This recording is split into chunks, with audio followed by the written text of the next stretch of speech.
What is up, Pitt fans? Welcome to another edition of the PG Pitt Show brought to you by FanDuel. I'm Stephen Thompson. That's Abby Schnable, who is, again, playing hurt. Abby, we appreciate you toughing it out with us, but we both write about Pitt athletics for the Pittsburgh Post-Gazette. And Abby, uh, real quickly, why don't you update us on your travels? I know you've got a big weekend ahead of you, but where you're at right now. Yeah, so I'm currently in my parents' house in St. Louis. Coming live from what was my childhood bedroom, but I'll be heading to Kansas City later this evening for a day full of media tomorrow. A really exciting Texas A&M versus Pitt semifinal. Nebraska's out. That opens the door for Pitt. And hopefully I'll be there through Sunday. I mean, it's a great opportunity for the Panthers, who have the most experience in the Final Four out of any of the teams remaining, which should play an advantage. So, yep, heading to Kansas City here soon.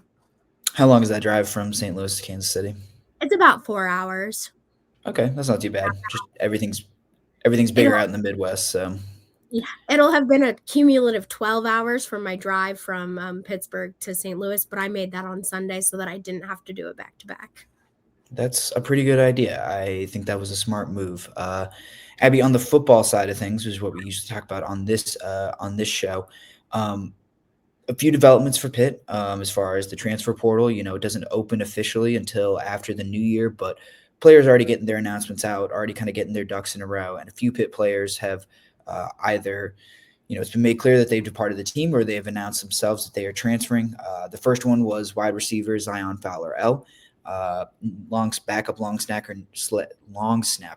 Nico Crawford, also announced that he intends to transfer. And then Jackson Brown, a backup offensive lineman, played some guard, played some tackle over his couple years at Pitt.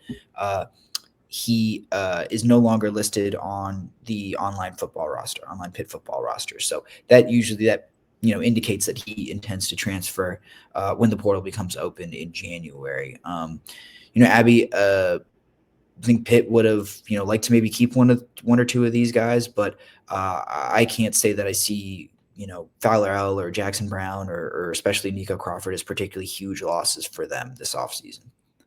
No, I agree. I think if there was going to be a freshman wide receiver that would have been a little shocking, it would have been Bryce Yates. I mean, Zion Fowler-El just really didn't get the playing time that he probably would have wanted. And he's kind of buried with the amount of wide receivers they bring back and come back from injury. As for the other two, I feel like this Pitt offensive line is going to be really rebuilt out of the portal, so it's not totally surprising that Jackson Brown is leaving. And a long snapper, while important, isn't the end of the world to lose. Yeah, you can find another long snapper. I really like Fowler-El. I thought he had, really fabulous athleticism, and I was expecting it to translate a little bit better to Cade Bell's system. Just I thought he was a guy that you could put in space and let him make some plays, but just never really panned out. Sometimes that happens, and Jackson Brown, another guy who I thought had some talent, but just was never able to see the field. And so when that happens, you really can't consider it massive losses. I guess you could call it a decent start to the portal season for Pitt. No major losses yet. And in that same vein, we are going to play a little bit of a game. Abby and I are going to go through a little bit of a draft. We're going to talk about the transfer portal a little bit, but we're going to talk about priorities. So Pitt has a bunch of young guys eligible to return, guys that I think you would expect other schools to maybe be poking around at and expressing some interest in trying to get them to transfer.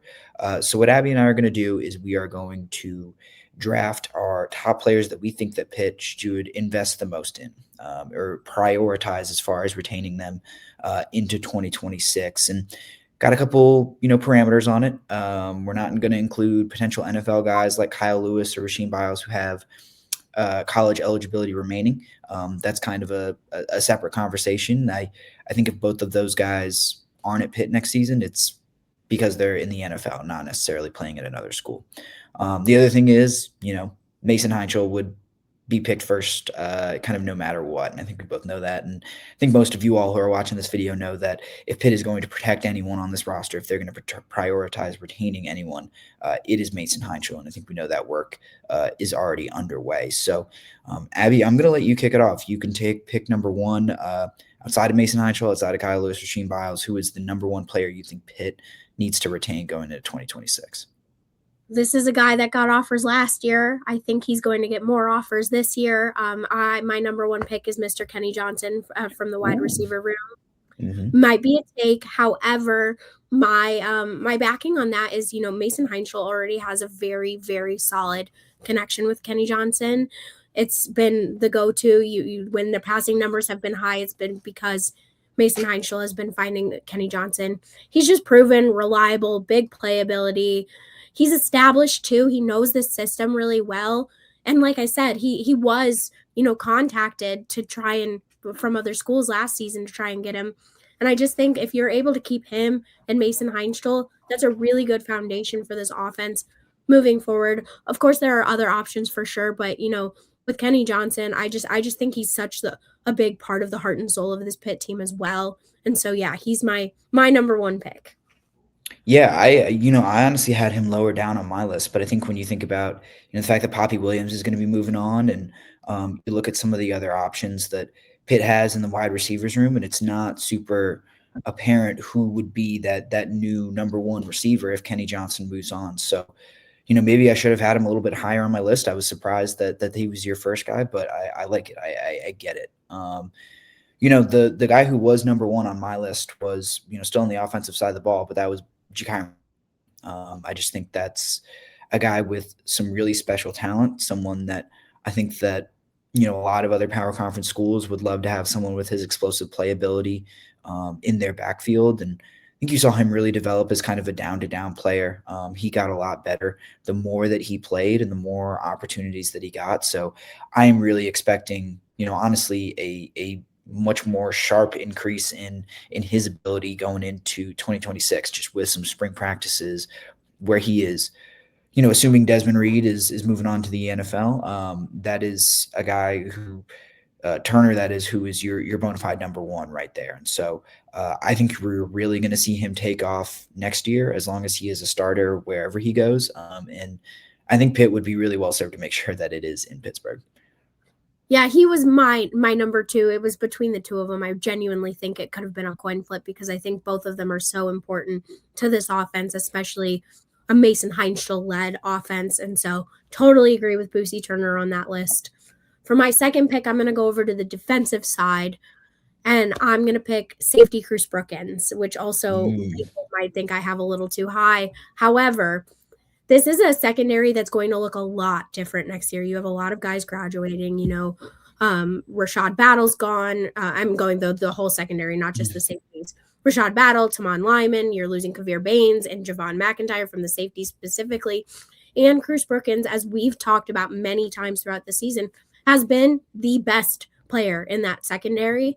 And I think if you want to continue if you want to build a strong secondary, which Pitt didn't really have this year, Cruce Brookins is the guy you need to build that around.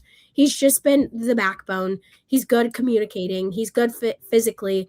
And, the experience that he has in this Pitt defense is also just crucial when you're thinking about, maybe you're elevating young guys like Shawn Lee, Shadarian Harrison, but maybe you're bringing in some transfers too. And having a guy like Cruce Brookins to hold down the fort, I think, is very important.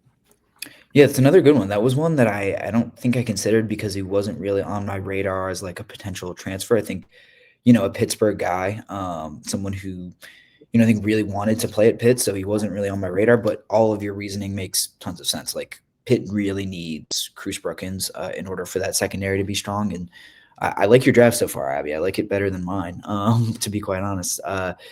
Yeah, Brookins wasn't someone necessarily on my radar as a potential transfer, but absolutely someone that Pitt really needs to, in my mind, make a priority and make sure that they retain because, like you said, he is the backbone of a secondary that really needs to improve. And with everyone leaving and kind of some turnover potentially happening, he is a big domino that is going to have to stay in place. I think with my second pick, I'm going to stay on the defensive side of the ball as well. But I'm going to say Braylan Lovelace, another local guy, one that I would be really shocked if, he had any intention of transferring just because, Pitt he was one of those guys in the vein of Mason Heinschel, who was maybe under-recruited a little bit relative to what he has put on the field in his 3 years at Pitt. And so I think there's a loyalty factor there. There's a hometown factor there. I think he likes being really close to home and near his parents. but he's a really good player too. That's the other thing. And I think there are a lot of teams that would really like to have someone like Braylan Lovelace in the mix. And I think about who Pitt is going to return next year. If you get Jeremiah Marshland back, I think you're able to move Braylan Lovelace, and assuming that at least one of Rasheem Biles or Kyle Lewis moves on to the NFL. I think it's a really good fit if you can get Braylan Lovelace out on the outside. You can have Jeremiah Marshland in the middle. I just think all the pieces fit together a lot. I think Lovelace, with his athleticism, much better fit on the outside, and just makes life so much easier to have a guy like that who can communicate so well, who knows the defense, who has tons of experience, and is a leader, quite honestly. I think a really strong voice in that locker room. So Braylan Lovelace, that would be my second pick, and I think someone that Pitt really needs to make sure he's not being lured elsewhere. Not that I expect that, but I think that should be a priority for them as well. Someone who deserves maybe a little bit of a pay bump or some extra money. Yeah, I totally agree with that. I mean, this linebacker core has been, a staple and been so important to Pitt the past couple of seasons, and especially if Kyle Lewis and Rasheem Biles are both end up going to draft, having Lovelace back to continue to anchor that defensive line, or not defensive line, sorry, I'm thinking ahead. Linebacker room is just so important, and Braylan Lovelace really, really, really stepped up this season, especially with, Kyle Lewis and Rasheem Biles being in and out of the lineup with their various injuries. And he's just a great player. And like you said, I don't expect him to really be lured elsewhere simply because of his history with Pitt and being local. But, it'll be interesting to see. My second pick, my third pick, I'm going to stay on the defensive side of things. And I was going back and forth about which defensive lineman because I think so many of them are important, but I'm gonna go with Isaiah Neal, which I was between him and Francis Brewu, but I'm going with Isaiah Neal because I think he really proved not only how good of a defensive lineman he is, but how versatile he is. He played half the season at tackle, half the season at end, just due to the constant injuries on the defensive line. And he was, constantly getting tackles, getting sacks, just doing his job so well, whether he was inside or outside, that I think, I'm not anticipating many of these defensive line guys going. And when you have, so many of them potentially returning, I mean, Nick James, Sean Fitzsimmons, Francis Brewu, Jaden Moore, assuming, he stays. I just like the fact that Isaiah Neal has had to deal with a lot of ups and downs this season, in the fact of that he's been moved around, and the way that he was able to stay consistent no matter what is just such a huge advantage for this defensive line. That was, again, one of their better positions this season, and having him back would just be another way to continue having such a great defensive line. Yeah, I'm with you on that one totally. Because end is, I think, a position of, I don't want to call it weakness, but I think it's a place where Pitt is thin and they haven't had a ton of production. But Isaiah Neal is someone who I see as maybe taking over an end position full time. I think he's maybe his days as a defensive tackle full time are really behind him. And so, like you said, he has been really, really for Pitt this past season at that end spot, and they really need opposite Jimmy Scott, and we'll see what Jaden Moore is able to. But I really do think they need Isaiah Neal at that defensive end spot. So that's a really good pick, actually, one that I hadn't really thought of that much, but I like it. That's a good one. And you do leave me with an interesting choice here, because I was assuming that you were going to go with Francis Brewu. And, my head tells me that should be my next pick. But I think I'm going to go back to the offensive side, staying in the trenches. I think Ryan Coretta is a guy who could really, be of interest to a lot of like power conference teams, and people could be willing to pay for. He looked really impressive to me when he stepped in for Keith Cueva. I really liked what I saw from Ryan Coretta. I think he's physical, he's smart, doesn't commit a lot of penalties, and just really has improved so much over the past couple seasons. And he's one of those guys like Jakarian Turner, where if I see him, as a first teamer through spring ball and through training camp, I think there's a lot that he can do to get a lot better too. So when I think about I don't think about keeping Mason Heinschel upright. When I think holes for Jakarian Turner, I mean, Red is someone that I really want back anchoring that offensive line alongside. I think Lyndon Cooper has another year of eligibility and he could come back. potentially coming back or I think definitely coming back as well. I don't know if he's officially announced, but everything he said at the end of the season seemed to indicate that he would. We'll see what Kendall Stanley does, and if he's able to slide in either at one of the guard spots. And, there's just a lot returning on this offensive line, but I think Coretta proved down the stretch that he could be one of their better offensive linemen next year. So he is someone that, if you're thinking about giving Mason Heidel everything he needs to succeed, Coretta's got to be a part of that equation. No, I totally agree. I honestly, for a second there, thought you were going to say Ryan Baer, because I think he is also pretty important. But I think Ryan Coretta was probably the most impressive offensive lineman for me this season, just because of the fact that when his number was called upon, he showed up and he held it consistently. He protected Mason better than some of his counterparts at times, and keeping him would be huge, especially, trying to build off, not another not so great offensive line performance, because he was one of the better, stronger guys in the line. So I totally agree with you. Am I going another pick? Yeah, we've got some time. Let's go with one more. Yeah. Okay. I don't think, no, I'm not going to say that one.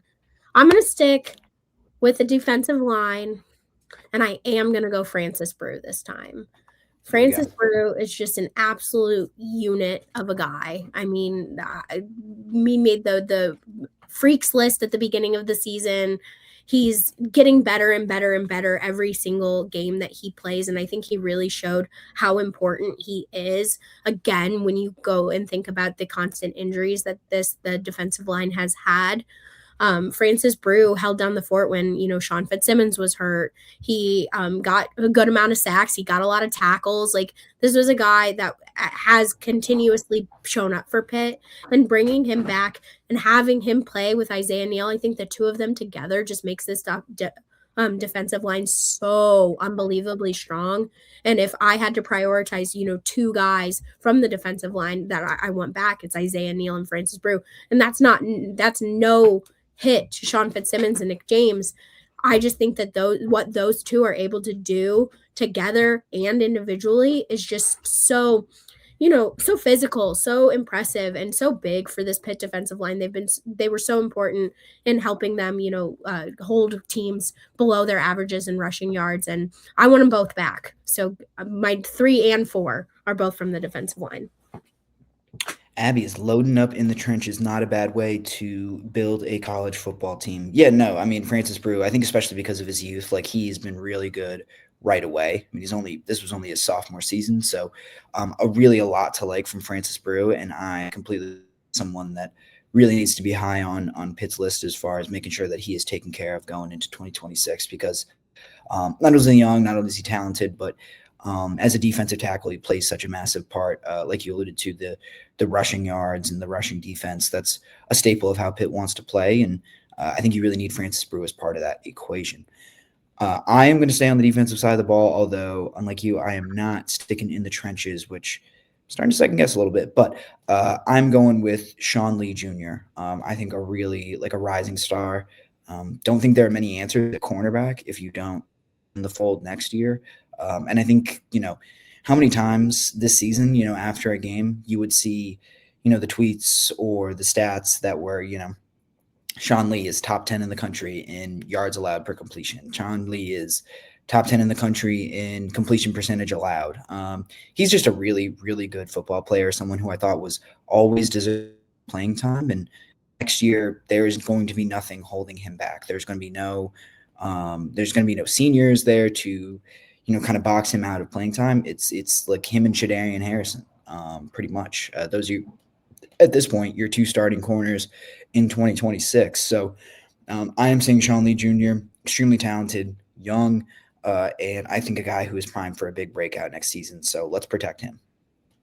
I think it's a phenomenal pick. I think he was arguably their best corner of the season, even though, Tamon Lynham and Rashad Battle continued to have more playing time than him. But some of the plays he made, I mean, I think about I know the West Virginia game didn't go as well as anyone wanted, but his pass breakup and on a third down stop that still lives rent-free in my mind. And, he was one of the guys to get a pick 6 this year. Just a very talented young guy that I agree. I want him back. That'll just, with him and Cruce Brookins in the secondary, it's a really strong start to the secondary right there. I'm going to go on the offensive side for my 5th pick. And I think this is a guy I know that Steven loves. And this is a guy that I think has a really high upside, and we only got to see flashes of this season, and that is Mr. Blue Hicks. I think he just, especially early in the season, had just so many standout plays and continued throughout the season to, grind away. It didn't feel like he totally had the connection with Mason like Kenny did. So maybe he didn't get as many passes, but I think give him an off season. And that's a guy that we've already know can be explosive. We already know can make some crazy catches. And so having another, really solid wide receiver around Mason Heinstl, I think would be huge. And then you're thinking, instead of Poppy and Kenny as your top 2, in my mind, it's Kenny and Blue, because I just think Blue had so many really standout moments and played very well. He's explosive. He can run really fast. He doesn't get tackled very often. God, there were so many times where I was like, how is he still on his feet? And so, yeah, Blue Hicks. All right, Blue Hicks. Honestly, I'm having a tough time with this 5th pick. I mean, I like the idea of keeping another playmaker in for Mason Heinstl, but I think I'm going to have to go back to the offensive line. I think just in the interest of depth and keeping, this offensive line, which I think, has some nice pieces together, I'm going to have to go with, and I don't anticipate this will be, a guy who's looking to transfer, which is why it wasn't super high on my list, but a guy that you mentioned earlier in Ryan Baer, a guy I think I took a lot of steps forward over the course of this year. Gave up a few sacks at the beginning of the year, but was extremely solid on the stretch and was really, I think emerged as one of Pitt's offensive linemen. So, he's going to be not on Mason Heinschel's blind side, but, he is going to be someone tasked with blocking up some of the better edge rushers that Pitt faces all year next year. So I'm thinking Ryan Baer. That'll be my last pick. We shore up the trenches a little bit more. I think, so, like you said, go ahead. Ryan Baer, phenomenal pick. I think you combine our 2 lists, and that's a phenomenal start for this 2026 team. Add in Mason Heinstl, obviously. And if you're able to keep Kyle Lewis and Rasheem Biles out of the draft, then this is looking really good. Yeah, there's a lot of young players on this team, and I think a lot of them, I would expect a lot of these guys that these are guys that Pitt will prioritize in the transfer portal. And before that they will be able to keep them for the bowl game, the Military Bowl against East Carolina. As of right now, our friends at FanDuel say that the Panthers are a 7.5-point favorite, largely because it seems like they are a pretty whole team at this point versus East Carolina, which lost their starting quarterback, lost their offensive coordinator, lost their defensive coordinator, just a lot of guys exiting the program. So I think Pitt should be at an advantage from content point going into the Military Bowl. Really quickly to recap our drafts, Abby picked Kenny Johnson, Cruce Brookins, Isaiah Neal, Francis Brew, and Blue Hicks. And I got Kyrian Turner, Braylan Lovelace, Ryan Coretta, Shawn Lee Jr., and Ryan Baer. You can sign off in the comments. You can let us know who had the better draft and who you think came up with the better list. But make sure, if you are not commenting, that you are liking and subscribing to the channel. PG Pitt on YouTube. Abby, I know we'll have plenty of stuff coming about volleyball in anticipation of the Final Four. I'll have some more from the basketball side of things when Pitt plays Penn State this weekend out in Hershey.